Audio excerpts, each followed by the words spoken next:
محترم و محترم حاضرین جمعہ، بزرگان دین، نوجوان ساتھیوں، عزیز بچوں، پردہ نشین خواتین اسلام، پیاری ماں اور بہنوں، تمام طرح کی تعریف، حمد و ثنا اس اللہ رب العالمین کے لیے لائق اور زیبا ہے جس نے ہمیں وقت جیسی ایک عظیم نعمت سے نوازا ہے۔ جی ہاں، یہ وہی وقت جس میں ہم اور آپ اپنے اوقات گزارتے ہیں، ہماری عمر گزرتی ہے۔ اللہ کے نبی صلی اللہ علیہ وسلم کو اللہ رب العالمین نے اس دنیا میں بھیج کر ان کی زبان سے بھی وقت کی اہمیت کو اجاگر کروایا۔ اگر ہم صحابہ کی زندگی کو دیکھیں، ان کے اقوال کو دیکھیں، تو صحابہ نے بھی اس وقت کی قدر کو خود بھی سمجھا ہے اور دوسروں کو اس کے بارے میں سمجھایا بھی ہے۔ ابھی آج ہم اور آپ جس دن میں زندہ ہیں، یہ سن 2021 کا آخری دن ہے۔ یہ دسمبر کی آج آخری تاریخ ہے۔ ابھی رات 12 بجے سے سن 2022 کی شروعات ہو جائے گی اور ہم اور آپ اپنی 2021 میں جو ہمیں وقت ملا تھا اس کو ہم پورا کر چکے ہوں گے۔ مکمل 365 دن ہم 2021 کے اندر گزار چکے ہیں۔ کچھ لوگوں کو آپ نے دیکھا ہوگا جو 2020 کے اندر زندہ تھے، 2021 کے اندر بھی وہ رہے، لیکن اسی پیریڈ میں ان کا انتقال ہو گیا۔ یہ اللہ کا بہت بڑا احسان ہے کہ اللہ رب العالمین نے ہمیں اور آپ کو ابھی تک زندہ رکھا ہوا ہے، ورنہ کتنے لوگ تو چلے گئے۔ حالانکہ وہ بڑھاپے کی عمر کو بھی نہیں پہنچے، ابھی انہیں احساس تھا کہ ہم ابھی زندگی گزاریں گے، لیکن ایسا ہوا نہیں۔ اگر ہمارے ساتھ ایسا ہو رہا ہے اور ہم ابھی تک زندہ ہیں اور کچھ ایسے کام کرنے کا اللہ رب العالمین نے ہمیں موقع دیا ہے کہ ہم جس میں اپنی آخرت کو سنبھال سکتے ہیں، تو یہ اللہ کا بہت بڑا احسان ہے۔ اللہ کے نبی صلی اللہ علیہ وسلم سے ایک بار سوال کیا گیا تھا کہ اے اللہ کے نبی، ای الناس خیر، کہ لوگوں میں سب سے بہترین کون ہے؟ اللہ کے نبی نے جواب دیا تھا، من طال عمره وحسن عمله، لوگوں میں سب سے اچھا، سب سے عقل مند وہ ہے جس کی عمر لمبی ہو، جسے لمبی زندگی ملے، وحسن عمله، صرف زندگی لمبی نہ ہو بلکہ لمبی زندگی میں نیک عمل بھی اچھے ہو۔ صحابہ نے آگے سوال کیا، ہے اللہ کے نبی سب سے بدنصیب کون لوگ ہیں، سب سے برے کون لوگ ہیں؟ اللہ کے نبی نے جواب دیا، من طال عمره، ایسا آدمی جس کو لمبی عمر مل جائے۔ عمر تو اس کو بھی لمبی ملی تھی جس نے نیک عمل کیا ہے، عمر اسے بھی لمبی ملی ہے۔ اللہ کے نبی کا پہلا جملہ دونوں کے بارے میں سے سب سے خوش نصیب کون؟ جس کو لمبی عمر ملے، اس کی نیکیاں زیادہ ہو۔ سب سے بد نصیب کون؟ جس کی عمر لمبی ہو لیکن اس کے نیک عمل خراب ہو، اس کے گناہ زیادہ ہو۔ ہمیں بھی زندگی ملی، آپ میں سے کچھ لوگ 25 سال، کچھ 30، کچھ 50، کچھ 60، کچھ 70، 75 کے بھی ہو گئی۔ لمبی عمر تو ایسے آدمی کو مل گئی، لیکن غور یہ کرنا ہے کہ کیا عمل بھی اس کا اچھا ہوا یا نہیں ہوا اس لمبی عمر کے اندر۔ اگر اس کے عمل اس لمبی عمر کے اندر اچھے ہیں تو نبی کی زبان سے اس کی بھی بشارت ہے کہ ایسا آدمی بھی خوش نصیب ہے۔ لیکن صرف لمبی عمر ہے اور اچھے عمل نہیں ہے تو اللہ کے نبی صلی اللہ علیہ وسلم کی زبان سے اس کے بارے میں یہ جملے اس کے اوپر فٹ آتے ہیں کہ ایسا آدمی بھی بہت بڑا بدنصیب آدمی ہے۔ اس وقت کی اہمیت کو سمجھنے کی ضرورت ہے۔ قرآن مجید ایک ایسی کتاب ہے جس میں ایک لفظ بھی فالتو نہیں ہے، ایک زیر بھی اس کا ایڈوانس نہیں ہے۔ آپ قرآن مجید اٹھا کر دیکھ لیں، جگہ جگہ پر اللہ رب العالمین نے اس وقت کی قسم کھائی ہے۔ آپ بھائی کبھی اللہ رب العالمین قسم کھا رہا ہے، واللیل اذا یغشی، قسم ہے رات کی جب وہ ڈھانپ جائے، جب وہ چھا جائے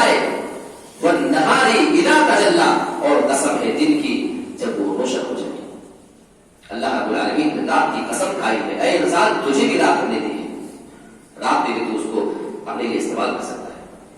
ہم نے دن کی بھی قسم کھائی ہے، اس کا مطلب یہ ہے کہ یہ تجھے جو دن کی شکل میں نعمت نظر آ رہی ہے تو اس نعمت کو اپنے لیے اچھے طریقے سے استعمال کرے گا. کہیں اللہ رب العالمین قسم کھا رہا ہے والفجر ولیال عشر، قسم ہے فجر کے وقت کی اور 10 راتوں کی قسم اللہ رب العالمین کھاتا ہے. یعنی پتہ یہ چلا کہ ان اوقات کی بھی بڑی اہمیت ہے. کہیں اللہ رب العالمین چاشت کے وقت جو صبح کا وقت ہوتا ہے والضحیٰ واللیل اذا سجی، قسم ہے چاشت کے وقت کی اور رات کی جب وہ رات پوری طریقے سے چھا جائے. جس قرآن کا ایک زیر اور زبر فالتو نہ ہو، اس قرآن میں اگر اللہ رب العالمین جگہ جگہ وقت کی قسم کھا رہا ہے، اس سے ہمیں اشارہ ملتا ہے کہ جو وقت ہمیں ملا ہے جس بھی صورت میں، وہ رات ہو، دن ہو، فجر کا ٹائم ہو، 10 راتیں جو لیلۃ القدر کی ملتی ہے 2 راتیں ہو، یا چاشت کا وقت ہو یا کوئی اور بھی وقت ہو، آپ کے لیے ہے ہر وقت بڑا قیمتی. لیکن افسوس ہے، ابھی آپ دیکھ لیجیے گا اگر آپ 12 بجے کے بعد لوگ جشن منائیں گے. کس چیز کا جشن ہے؟ Happy new year. انسان کو وقت ایک نعمت کی شکل میں ملی ہے، اس میں وہ ووٹ کرے. اور یہ سن 2021 میں جو 365 دن تھے اس کے ختم. بالفاظ دیگر، دوسرے لفظوں میں ہم اسے یہ کہہ سکتے ہیں کہ آپ کو جو 365 دن ملے ہوئے تھے زندگی کے، آپ اس کو گزار کر ختم کر چکے ہیں. نعمت اگر ختم ہو جائے تو کیا اس کے ختم ہونے پہ اس کے چلے جانے کے بعد خوشی منائی جاتی ہے؟ کسی کے پاس کوئی سب سے قیمتی نعمت ہو، وہ اس سے چھین لی جائے پھر دوبارہ نہ دی جائے، خوش ہوگا یا افسوس کرے گا؟ افسوس کرے گا. لیکن یہ ایک ایسا معاملہ ہے جس میں انسان کی بیوقوفی کی انتہا ہو جاتی ہے کہ 365 دن تو گزر گئے، اس نے کیا کیا ہے اسے خود احساس نہیں ہے، لیکن اس کے باوجود وہ خوشی منائے گا کہ نیا سال آنے والا ہے. کسی شاعر نے کہا تھا ایک اور اینٹ گر گئی دیوار حیات سے اور بیوقوف کہہ رہا ہے نیا سال مبارک. نیا سال مبارک پہلے سے مبارک نہیں ہوتا ہے، آپ کو اسے مبارک بنانا پڑتا ہے. کسی بھی چیز کو صرف کہنے سے وہ مبارک نہیں ہو جاتا ہے. اور اللہ رب العالمین نے قرآن مجید کے اندر اس بات کا بھی اشارہ کیا ہے کہ لوگ غفلت میں پڑے ہوئے ہیں. اقترب للناس حسابهم وهم في غفلة معرضون، کہ لوگوں کے حساب کا وقت قریب آ رہا ہے، قریب آ چکا ہے اور ابھی وہ غفلت میں پڑے. بتائیے میرے بھائیو، 365 دن اگر ہم اس کا جائزہ لیں، ایک اچھا بزنس مین جو ہوتا ہے کبھی کبھی وہ ہفتے میں حساب نکالتا ہے، کبھی کبھی وہ مہینے کا حساب کرتا ہے، کبھی کبھی وہ پورے سال کا بیٹھ کر کے حساب کرتا ہے کہ ہم نے اس میں لاس کیا کیا، ہم نے اس میں پایا کیا ہے. وہی اچھا تاجر، وہی عقل مند انسان مانا جاتا ہے. اگر ہم بیٹھ جائے کبھی 1 گھنٹے کے لیے صرف سوچنا شروع کر دیں کہ ہمارا 2021 کیسے گزرا ہے، یقیناً ہم پائیں گے کہ ہمارے گناہ اس میں زیادہ تھے، ہماری نیکیاں اس میں کم تھی. بس اسی چیز کے بارے میں تو اللہ کے نبی نے فرمایا تھا من طال عمرہ، جس کی عمر تو مل جائے لمبی. اس سے لمبی عمر کیا چاہیے؟ 365 دن کچھ کم ہوتے ہیں کیا؟ وہ گزر گئے لیکن اس کے گناہ زیادہ ہے، اس کی نیکیاں کم ہے. تو نبی کی زمانے کی اس مطابق، آپ کے فرمان کے مطابق پھر ہم تو بدنصیب آدمی ہیں، ہماری عمر سے گزر رہی ہے. اور حضرت علی رضی اللہ تعالیٰ عنہ نے اسی دنیا کے بارے میں فرمایا تھا ارتحلت الدنیا مدبرۃ. اے انسانوں غور کرنا، دنیا تمہارے پاس سے پیٹھ پھیر کرتے جا رہی ہے. دنیا جس طریقے سے دنیا میں زندگی گزار رہے ہو، دنیا تم سے پیٹھ پھیر کر کے چلی جا رہی ہے، پھر دوبارہ وہ وقت تم کو آنے والا ہے. وارتحلت الآخرۃ مقبلۃ، آخرت کی زندگی تمہارے اور قریب آ رہی ہے، تمہارے اور پاس آ رہی ہے. آگے کی ان کے جملے ہیں من کل واحد منہما بنون. کچھ لوگ دنیا چاہنے والے ہوتے ہیں، کچھ لوگ آخرت کو چاہنے والے ہوتے ہیں. آج حقیقت یہ ہے کہ زیادہ لوگ تو دنیا دار ہیں، زیادہ لوگ تو دنیا سے محبت کرنے والے ہیں. ان کی ساری دگو دو، ساری دوڑ صرف اور صرف دنیا کو بنانے کے لیے ہوا کرتی ہے. حضرت علی رضی اللہ تعالیٰ عنہ نے فرمایا تھا فَتَكُونُوا مِنْ أَبْنَاءِ الْآخِرَةِ، اگر تمہیں پڑھنا ہے تو آخرت کے بیٹے بن جاؤ. آخرت کے بیٹے بننے کا مطلب آخرت کو پانے والے، آخرت سے پیار اور محبت کرنے والے بن جاؤ. وَلَا تَكُونُوا مِنْ أَبْنَاءِ الدُّنْيَا، تم دنیا چاہنے والے نہ بننا، کیونکہ دنیا کو چاہو گے تو وہ تم کو کیا دے دے گی؟ تھوڑی ٹائم کے بعد پھر وہ تم سے رخصت ہو کر کے پیٹ دکھا کر کے چلی جائیں گے. یہ جملے ہمیں یہ پیغام دیتے ہیں کہ دنیا کی کوئی حیثیت نہیں ہے. ایک صحابی ہے، صحابی سالم بن عبداللہ بن عمر رضی اللہ عنہ کا، ایک بار وہ حج کرنے کے دوران طواف کر رہے تھے. وہیں پہ ایک خلیفہ ہشام بن عبد الملک آئے اور دیکھا کہ وہ طواف کر رہے ہیں، اور ان کی پوزیشن جب انہوں نے دیکھا تو حیران ہو گئے کہ ہاتھ میں اپنا جوتا اٹھائے ہیں اور کپڑے بالکل سادہ اور ایسا لگ رہا کہ کسی غریب آدمی کا لباس ہے. انہوں نے دیکھا تو بہت افسوس ہوئی. خلیفہ تھے بادشاہ، وہ انتظار کرنے لگے. طواف کے دوران انہوں نے ان سے کہا جا کر کے بادشاہ نے کہ اگر تم مجھ سے کوئی چیز مانگنا چاہتے ہو، تمہیں اگر کسی چیز کی ضرورت ہے تو مانگ سکتے ہو. ہشام بن عبد الملک نے کہا، جو کہ خلیفہ تھے، انہوں نے کہا کہ اس وقت میں اللہ کے دربار میں ہوں، میں اللہ کے دربار میں ہوں اور مجھے شرم آتی ہے کہ اللہ کے دربار میں اللہ کو چھوڑ کر کسی اور سے کوئی چیز مانگوں، کسی چیز کا مطالبہ کروں. خلیفہ نے جب جواب سنا تو شرمندہ ہو گیا. میں تو ہمدردی کی وجہ سے کے پاس آیا تھا کہ اگر کچھ ضرورت ہے تو بتاؤ، میں تمہاری ضرورت پوری کر دیتا ہوں. خلیفہ بھی بڑا ہوشیار تھا، سوچا اچھا ابھی خالد کعبہ میں ہے، ابھی اللہ کے گھر میں ہے، یہاں ان کو شرم آ رہی ہے. باہر جا کر کے انتظار کرنے لگے، ویٹ کر رہے کہ وہاں سے نکلے طواف کر کے. جب وہاں سے وہ باہر نکلے، سالم بن عبداللہ باہر آئے. خلیفہ نے دوبارہ کہا کہ اچھا اب تو اللہ کے گھر سے تو باہر آ گئے، اگر اب تم کچھ مجھ سے مانگنا چاہتے ہو تو مانگو، اب تو تمہیں شرم نہیں آنی چاہیے. کیوں؟ کیونکہ تم اب اللہ کے گھر سے باہر آ چکے ہو، تمہیں شرم تو اللہ کے گھر میں آ رہی تھی نا. انہوں نے کہا اچھا یہ بتائیے، ٹھیک مانگ لیتا ہوں، لیکن مانگنے سے پہلے آپ یہ بتاؤ کہ تم مجھے کیا دے سکتے ہو، دنیا مانگو کہ آخرت مانگو تم سے. خلیفہ تھا، بادشاہ، لیکن کہنے لگا رہا آخرت مجھ سے کیسے مانگ سکتے ہو، آخرت دینے پہ میں کھاتا ہوں، وہ تو میرے اختیار میں نہیں. انہوں نے کہا کہ پھر میں دنیا تم سے کیوں مانگوں؟ میں جب خانہ کعبہ میں گیا تھا میں نے دنیا تو اس سے بھی نہیں مانگی جس کی ساری دنیا ہے، تو پھر میں تم سے دنیا کی چیز کیا مانگوں جو خود دنیا کا بھی مالک نہیں ہے؟ تمہارے پاس کیا چیز ہے دینے کے لیے؟ یہ جواب سنتے شرمندہ ہو گئے. ایسے بھی لوگ گزرے ہیں جن کو آخرت کی فکر ہوا کرتی تھی، اپنے نفس کا حساب لینے کا ان کے اندر جذبہ تھا. آپ قرآن مجید اٹھاؤ، ایک ترتیب سے آپ پڑھتے چلے جاؤ. یہی لوگ جو ہیپی نیو ایئر، رات میں ڈانس بھی ہوگا، جشن بھی منایا جائے گا. اور ہاں میں مسلمانوں کی بھی بات کر رہا ہوں، مسلمانوں کے بچے بھی ڈانس کرتے ہوئے اور بار میں جا کر کے ہیپی نیو ایئر مناتے ہوئے ملیں گے. ان کو پتا نہیں ہے کہ ہماری زندگی کے 1 سال مکمل کب ہو چکے ہیں. اگر اس کو دوسرے لفظوں میں آپ کہنا چاہیں تو یہ کہہ لیں کہ 365 دن جو آپ کی موت آپ سے دور تھی، اب آپ اس کے اور قریب آ چکے ہیں. یا اس کو یوں کہہ لو کہ آپ کو قبر میں جانے میں 365 دن کی جو دوری تھی، اب وہ دوری کم ہو کر کے 365 دن کم ہو گیا. اس کو اور آسان کرنا چاہو تو یوں کہہ سکتے ہو کہ آپ کو اگر جنت میں جانا ہے تو آپ جنت سے اتنے دن قریب آ چکے ہو. یا اگر بدنصیبی سے کسی انسان کو جہنم میں جانا ہے، اللہ ہم سب کی اس سے حفاظت کرے، تو وہ انسان اس جہنم سے 365 دن قریب آ چکا ہے.